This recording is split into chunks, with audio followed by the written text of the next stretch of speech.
show. We laugh, we cry, we fret in fear, we get surprised, and we fall in love. This is what really happens when you go to movies, whether it's animation or live action. So if, as writers, if we are supposed to ignite these emotions to an audience, we should be able to produce it. We as writers are responsible to produce emotions through your writing, and maybe in whichever forms that we do.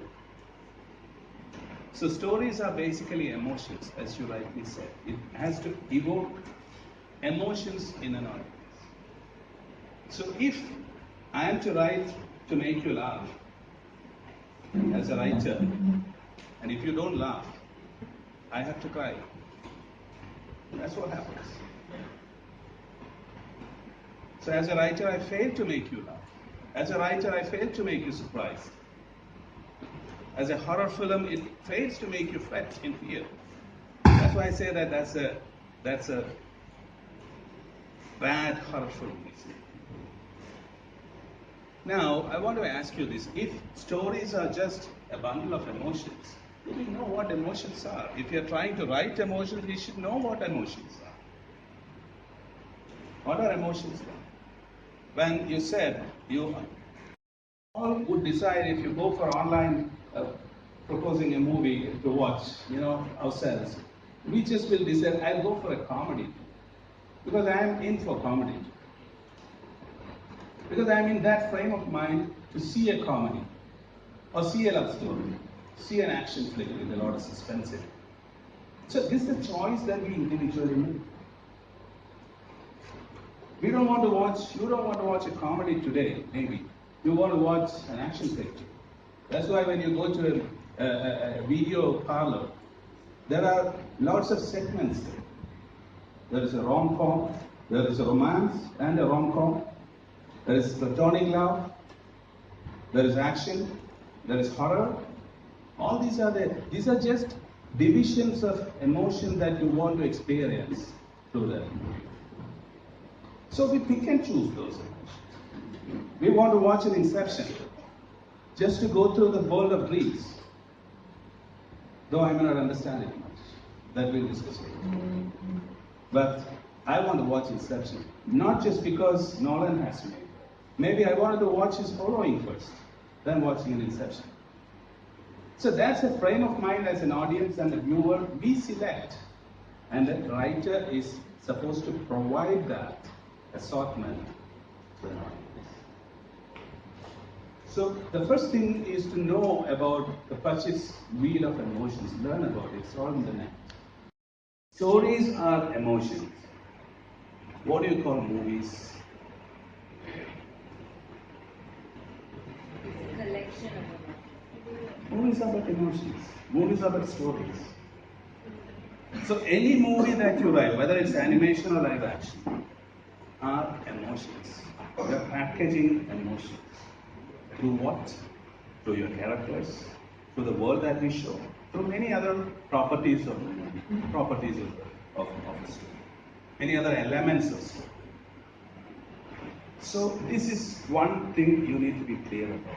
Movies are stories are emotions, but screenplays are they emotions? They're not emotions. They are not emotions. Then what are they?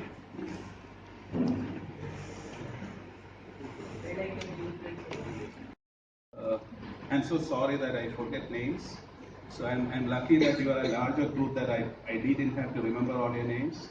Even at home, I have 4 children and I call them by the wrong names. And I also have a wonderful wife, and I'm so thankful that she is still with me after 21 years, having heard so many names, different names. Every time I go back home, I call her, so she'll just look at me. Then she will understand that I would have found another girl who may be my student or whoever it is, and that name I'm calling. So this is my problem. So please understand. So what I'm trying to say is irreversible is about the death of a young bride, and the guy actually tries to kill the guy who molested her or raped her and kill her. And finds that maybe this is not the right guy, and he just pursues it. And when you go back and back and back where they started with the love, this meeting, that kind of structure actually makes you think the relevance of this so-called lover or the contribution the lover makes on the death of his own wife and lover. Otherwise, we won't have the time to think about it, because otherwise it could have been any other love story who falls in love with the life that we lead. But we want to lead on to something. Or rather, we want to have a change from this travel of life to something else, which is better, which will renew ourselves and better ourselves. Maybe in outlook, maybe in a certain kind of perspective that I have, maybe the way in which I live, I just want to make my dream come true. That means I need a change. I'm not saying that it's a forced error. It's an unforced feeling that we all have. We take a life insurance premium, or we take Mediclaim, assure that my health is all secured for another year, spending me and my family's health is controlled. But I don't know what will become of me in another 5 minutes. I don't know that. I can predict that. I can substantiate it in any way. We all human beings have that great fear, like chimpanzees used to have earlier. You know, we all go through this immense experience of falling down. In sleep, we all suddenly wake up thinking that we are falling down. We all have that.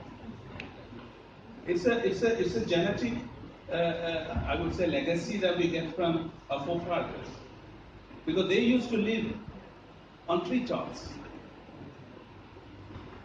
and monkeys used to hug their mothers and sleep.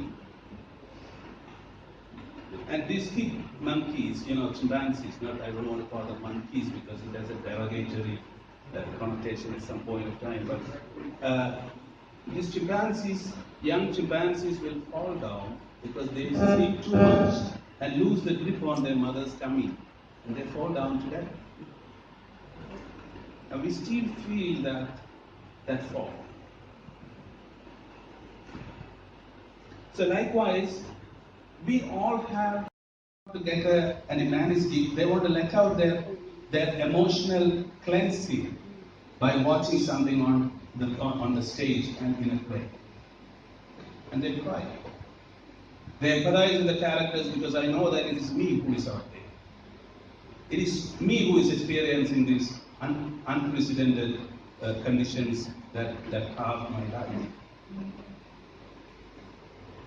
I see myself in it, and I cry. And I get something relief, I get a kind of a relief, I go back home and think of the change.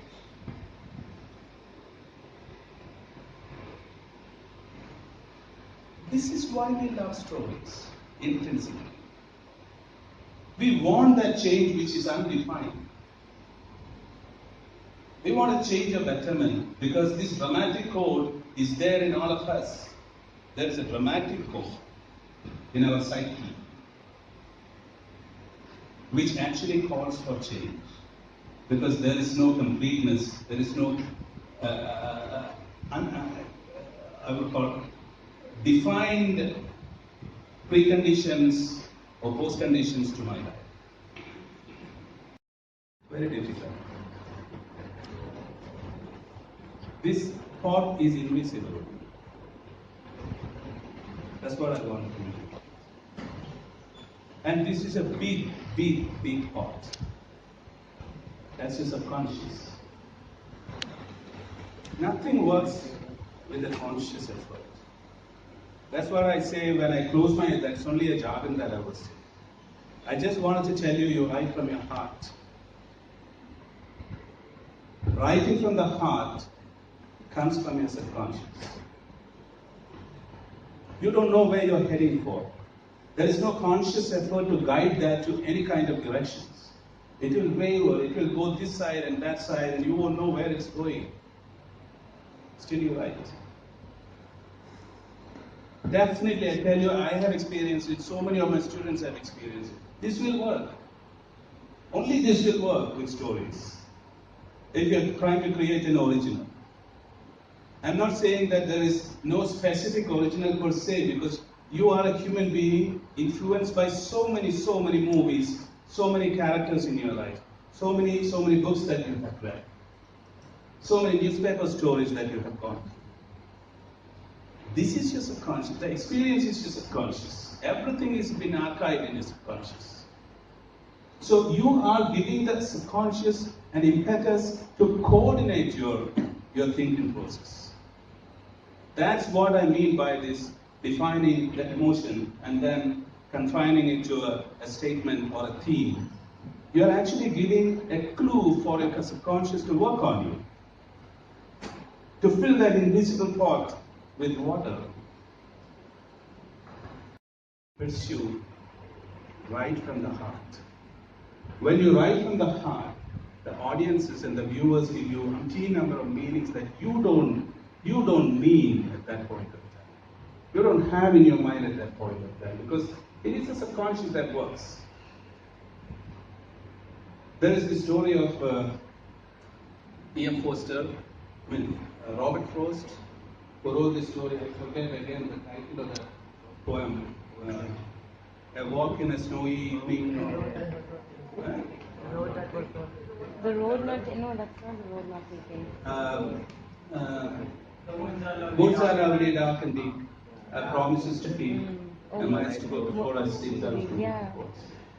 So when he wrote those lines, he suddenly became a celebrity. In today's terms, his poem became overtly viral. He became a celebrity. He never thought he could be a celebrity. And all the newspapers and radios started talking about his genius to coordinate a theme about life. It's his own land which he cannot identify because it's covered in snow. And he has miles to go before he could sleep because there are commitments that he has in life. This is what lots of paper. And there was one guy, a young writer, was flooding praises on him in a newspaper about this guy's Robert Frost genius. And after having read columns after columns of this man's credits and critical acclaim, Robert Frost calls this young writer and says, "My dear friend, I'm so thankful that you wrote so many good things about me. But I never had any of this in my mind while I was writing this. I want to come to you. You just write with all the folly, all the negatives, all your diminished conditions. You write. From there you'll get something. Because it's prompted by your subconscious. It's prompted out of your experience. It's prompted by characters that you have met, you could never ever remember, but it's stored in your subconscious. It's all there. Don't feel inferior that I'm taking that character, because that's human. I just always ask, who gives the complete original story in this universe? You cannot. You cannot. So believe in that. There, I don't know whether we have the time. If it's a longer workshop, we'll go through this process of writing and making a full-fledged story and a screenplay. This is the workshop that I do. Right from zero story to a completed 10 pages. So this is one process where you can start from almost nothing. So with this, I want to tell you something. The writing from the heart actually gives you two primary things. One, you may get and you will get a character. You will get the world of the story.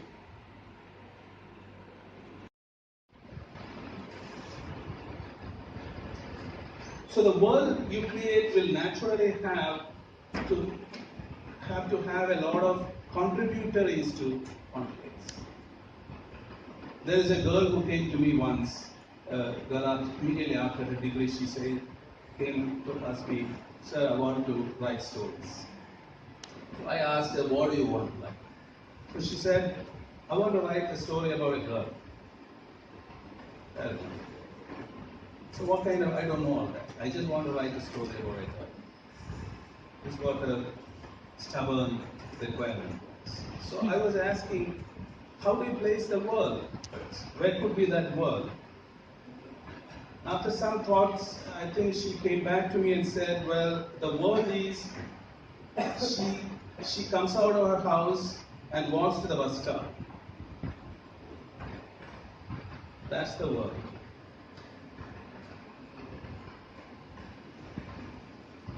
This is what she told.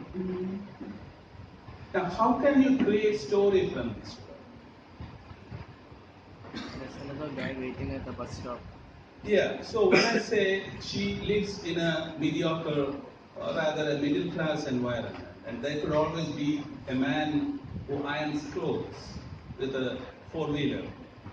There could be that guy, and he walks, and she has to walk to the bus stop a while, and there is a bunch of kids who are doing street cricket. And suddenly it rains, and the whole place is flooded. And this man who irons the clothes couldn't give her the saree that she had given previous night because she had to go to attend a friend's marriage. And this guy has problems ironing, giving it on time. And finally she grabs it and she walks and finds that this whole lane is being flooded. And people are very enthusiastic about their movies. Could you tell us why, particularly Christopher Nolan's The Following is important or people should watch it before watching any other movie? That's a very good question. It's because that he made that movie out of very strange and difficult conditions.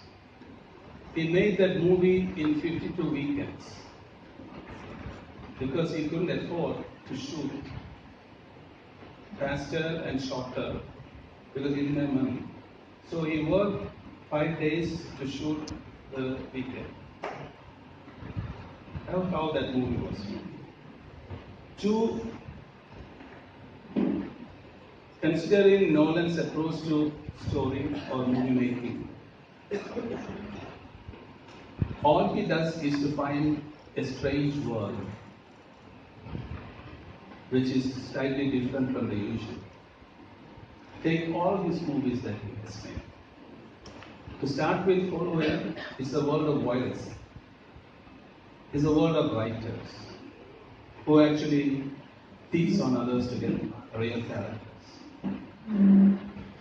His Inception is all about the world of instilling dreams. Then he made a strange world of magicians. He made a strange world of Interstellar. Now, I want to ask you a question back.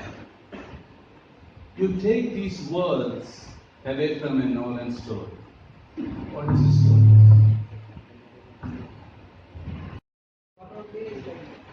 We don't always get a very strong plot line. You need it. That's what I'm saying. You need it. The strength of the plot line comes after 15 corrections and rewrites. Please understand that. You won't get a perfect partner at the first sight. Believe in your subconscious. That's the best that you can do. And that will make wonders. From there, you embellish it with your mind, with the principles that is available there. Then you try to embellish it within giving, that's what you preserve what you write from your heart. That's your nucleus, that's your substance. Then everything works well. Talk about how Nolan writes very complex stories, right? They're very complex and sometimes it's hard for people to understand. it's complex in a way that it doesn't happen usually, and that's hard for people to imagine. That's what I believe. There are some other writers like Andrei Sapkowski, who wrote the Witcher 3 series. They're very complex, as in the world is very big. There are a lot of characters. What about those people who write complex stories in that manner? No, fair enough. I don't have the right to criticize all this. But one thing I'm very clear about: if you are trying to woo your audience, or impress your audience, or engage your audience, then you have to make them understand what you say. It's like looking at an abstract painting. You just look at it. You think what it is. Then you try to make some meanings out of it. But there is a photograph which connects with you and say that this is it. So I'll tell you exactly, because we don't have time. I have clear answers for it. This is something that you find as the universality and specificity of stories. Why, when we all write stories, why do we write these stories for? Oh, coming to that, I don't know whether we have time, but just 5 minutes. Your question has a direct connection to another definition of what is the value of a story. What is the value of a story? You read a short story, you say, oh my God, you should read this story, it's wonderful. Please read this story. I've read it. I've read love story, Eric Siegel's love story, about 1,000 times, right from my pre-degree days. All the time I read that book, I cry. Especially when I read those, love is never having to say, you're sorry. Is it something about love that I say? So what I say is, love is not ever having to say you're sorry. Censor board. Okay, also I don't repeat that. So what I'm trying to say is, this book I have bought 11 times because every time I loan this book to someone else, they won't give it back. Love story. It's made into a movie. 1970. And God bless you. Thank you.